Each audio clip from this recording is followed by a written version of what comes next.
Ayo ikut menjadi bagian dari perubahan besar bangsa ini bersama Sahabat Pekerja Indonesia.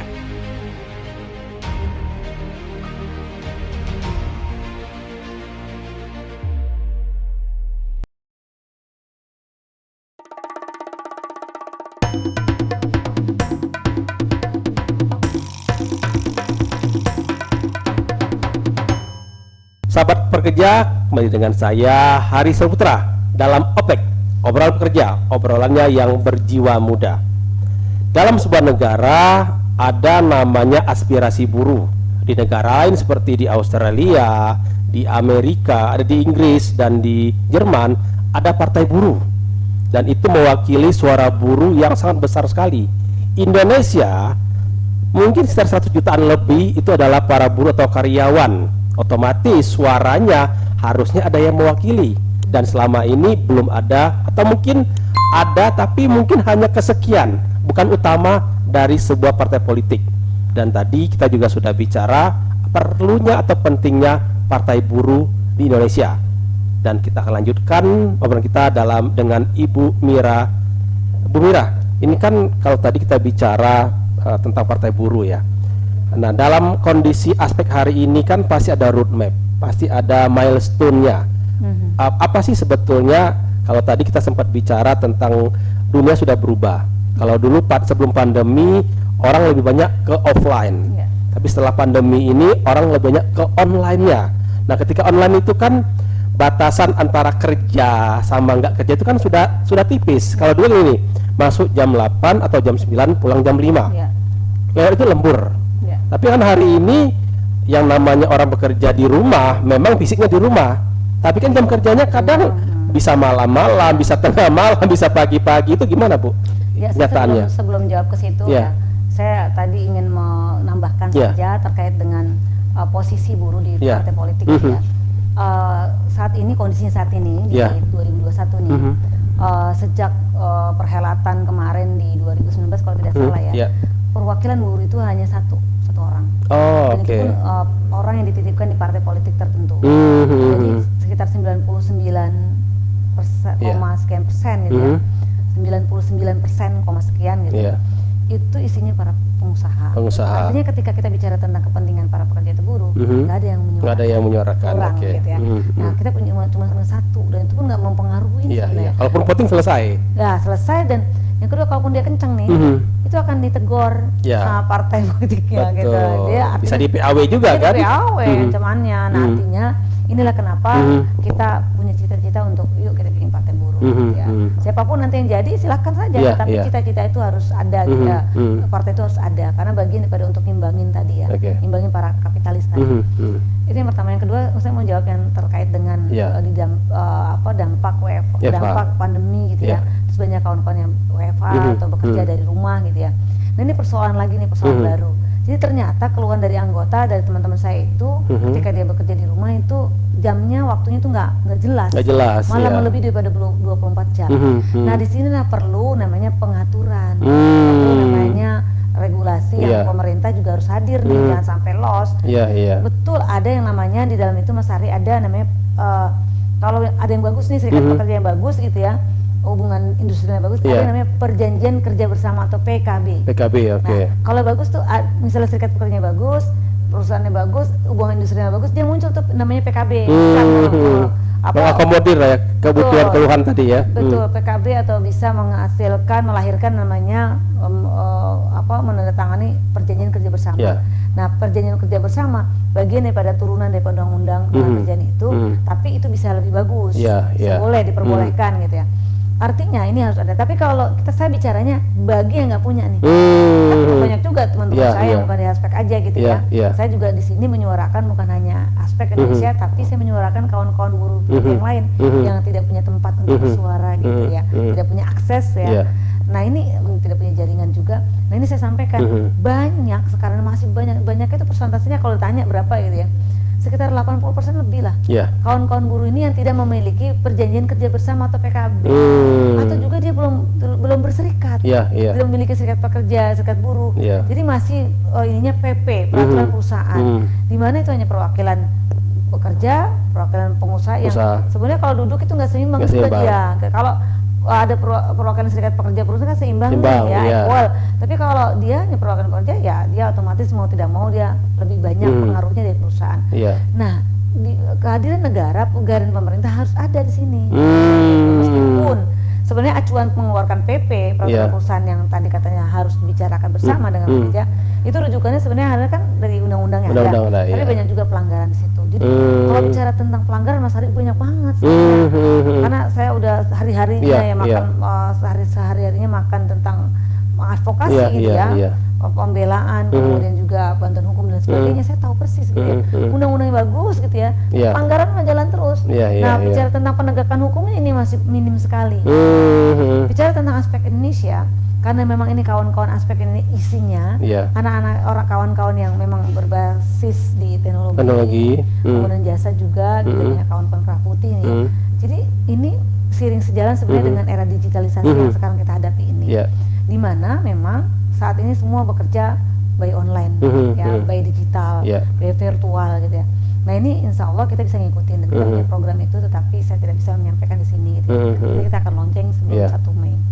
Nah yang kedua, masalahnya terjadi setelah itu pasti ada dampak negatif itu terkait dengan tadi bagaimana pengawasan penegakan hukum atas itu, kemudian belum juga upahnya. Ada beberapa banyak perusahaan-perusahaan yang kemudian meng-WFH-kan tapi dia kerja dari rumah, tapi upahnya ujung-ujungnya juga dipotong juga. Artinya malah nggak ada yang dibayar juga. Kerja tetap dari rumah, juga kan kamu nggak datang ke kantor.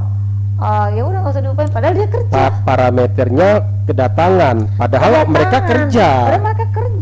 Nah ini yang juga belum ada quote-unquote pengawasan atau sanksi atau apapun namanya dari pemerintah. Nah, disinilah aspek Indonesia mengawal ini. Ayo ikut menjadi bagian dari perubahan besar bangsa ini bersama Sahabat Pekerja Indonesia.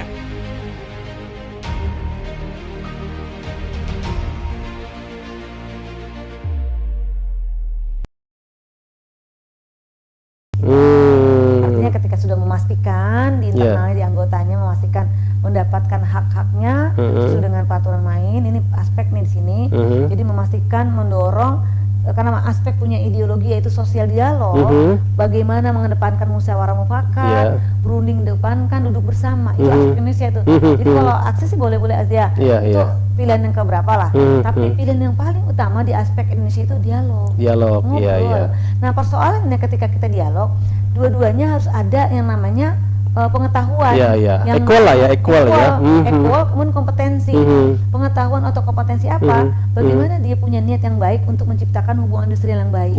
Jadi sama-sama juga punya niat baik, memang akan melaksanakan itu sesuai dengan mekanisme undang-undang. Ya ini kan repotnya, serikat pekerjanya mau duduk, pengusahanya nggak mau. Nah, atau pengusahanya mau duduk, serikat pekerjanya nggak mau. Nah, aspek pengennya kita duduk sama-sama, berunding. Nah, bukan aspek kemudian tengah-tengah menjadi pengacau, enggak. Tapi kita justru mendorong pengusaha, kita dorong, pekerja kita dorong, ini yang dia aspek ya. Yuk duduk, kita duduk bersama. Kalau dia nggak selesai nggak ada jalan buntu, aspek turun. Di situ datang nih menengahnya atau juga memberikan jalan keluar, win-win solution. Nah, tapi kalau nggak juga nih masih ngotot-ngotot juga, ya kita mau nggak mau kita masuk ke dalam ranahnya di snaker, hukum lah selanjutnya.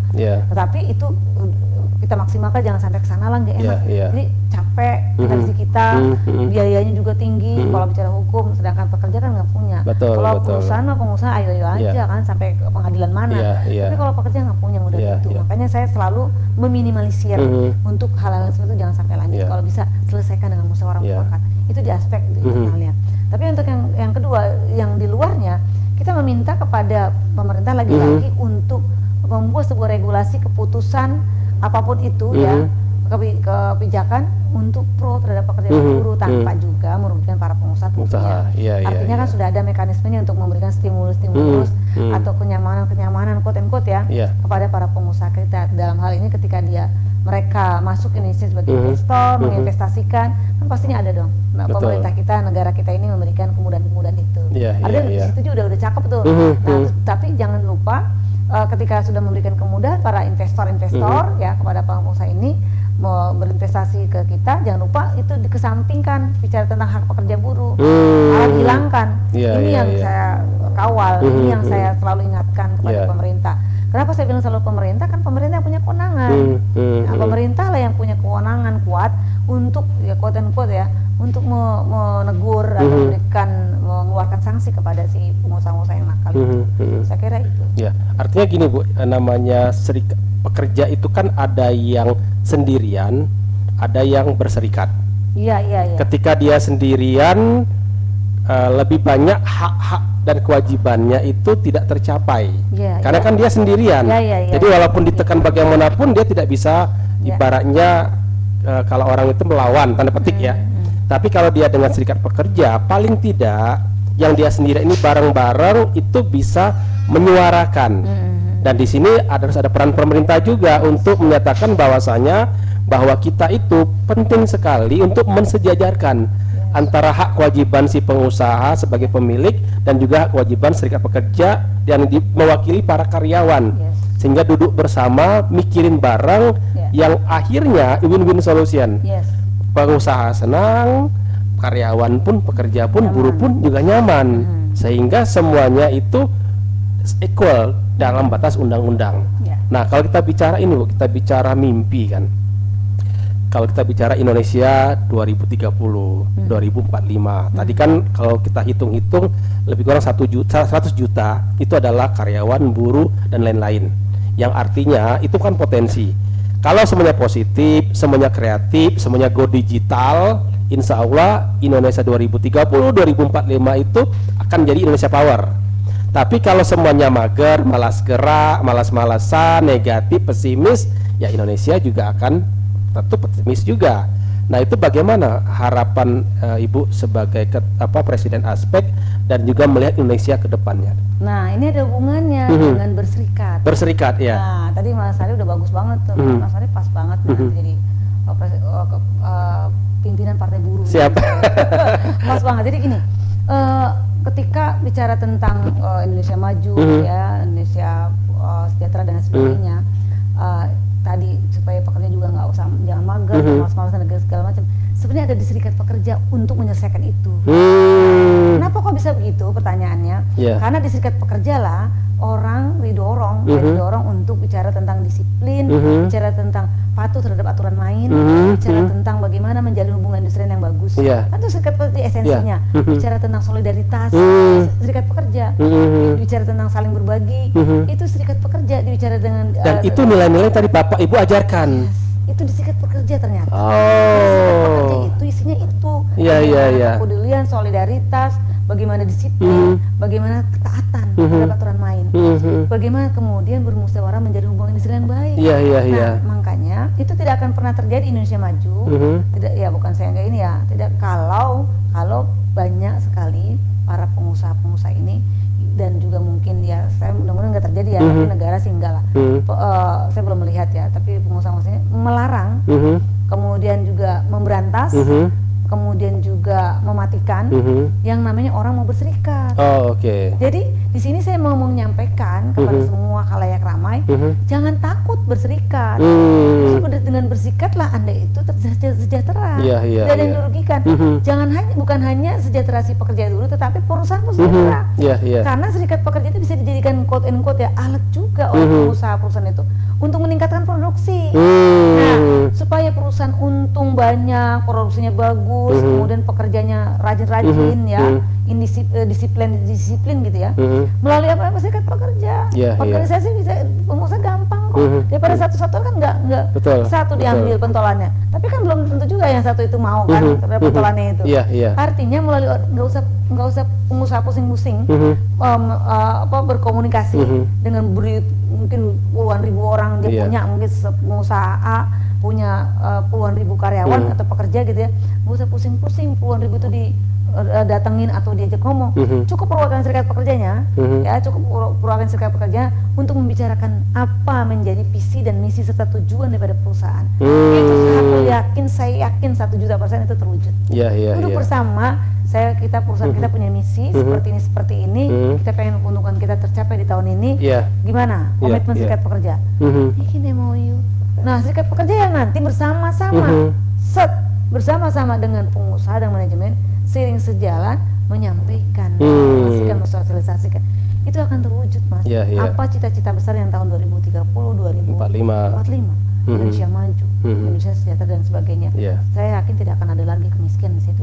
Kalau semuanya terbuka. Jadi ini persoalannya kan, masalahnya ada pihak yang rakus, terlalu tamak, terlalu rakus untuk berbagi pada buruh atau pekerjanya.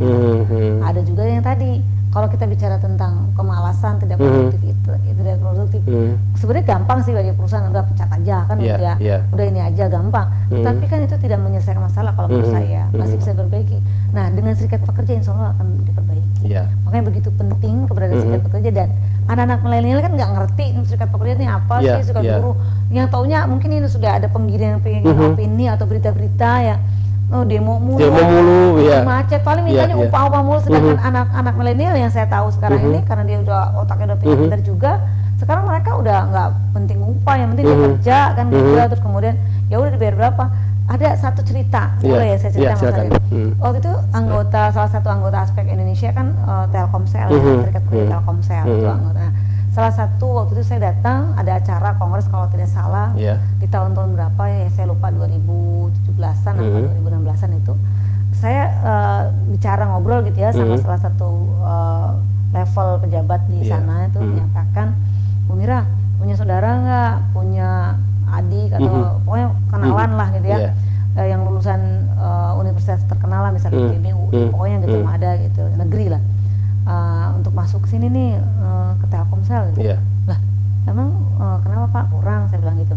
Iya, turn off-nya tuh tinggi banget ini. Loh, kok bisa gitu? Jadi mereka anak muda, anak milenial itu cuman kayak seperti nggak betah kerja. Udah cuma sebulan ditanya kenapa. Udah saya tawarin gajinya saya naikin ya, katanya. Enggak, saya cuma itu doang kok, sebulan aja. Jadi kayak gitu-gitu. Nah, ini apa yang bisa membuat mereka betah gitu ya, betah. Nah, ternyata itu bukan hanya terjadi di Telkomsel, ternyata di banyak perusahaan yang sudah bonafit itu. Saya ketemu ya sama kawan-kawan milenial yang umur 25-an baru lulus. Ternyata mereka juga nggak enggan punya rumah, nggak mau punya rumah. Mereka enaknya, saya sih cuma di apartemen aja, Bu. Gitu. Saya malas punya rumah gini-gini. Nah, ini yang kayaknya ada sesuatu yang mungkin nanti bisa kita create gitu ya, kita jadikan itu nilai positif kalau menurut saya. Ini sepertinya kita akan buat part kedua nih kayaknya, Bu. Oh gitu ya. Baik, sahabat pekerja, di penghujung dari pembicaraan kita, ngobrol santai kita dengan Presiden Aspek Asosiasi Serikat Pekerja Indonesia. Tadi beliau sempat menyatakan dalam bahasa saya, jika kita sendirian itu namanya uji nyali.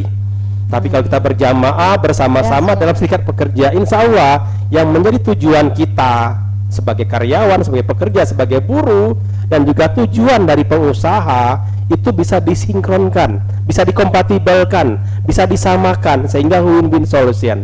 Tidak ada yang dizolimi, tidak ada yang menzolimi. Inilah sebenarnya cita-cita dari adanya serikat pekerja. Ada cita-cita yang ingin mensejahterakan semua, bukan hanya pengusaha, tapi juga buruh, karyawan, dan teman-teman lain seperti itu. Dan satu hal yang beliau katakan, kalau semuanya itu dalam rel yang sama, dalam keseimbangan equal, insya Allah Indonesia 2045-2030 menjadi Indonesia Power. Luar biasa pembicaraan kita, dan tetap stay tune di OPEK, obrolan pekerja, bersama saya Hari Solputra. Terima kasih Bu Mira waktunya. Mudah-mudahan nanti akan ada sesi kedua ya. Siap. Kita akan range lagi. Mudah-mudahan mungkin sebelum May Day atau mungkin apa begitu, insya Allah. Kita akan tetap memperjuangkan apa yang menjadi harapan dari para pekerja.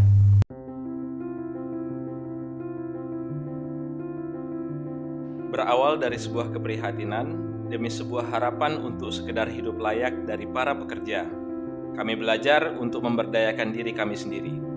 Kami bahkan belajar untuk mengadvokasi sahabat pekerja secara mandiri. Kami telah memulai kolaborasi proyek teknologi informasi, lokakarya sahabat pekerja, dan expert sharing dengan menghadirkan pekerja profesional di bidangnya. Ayo ikut menjadi bagian dari perubahan besar bangsa ini bersama Sahabat Pekerja Indonesia.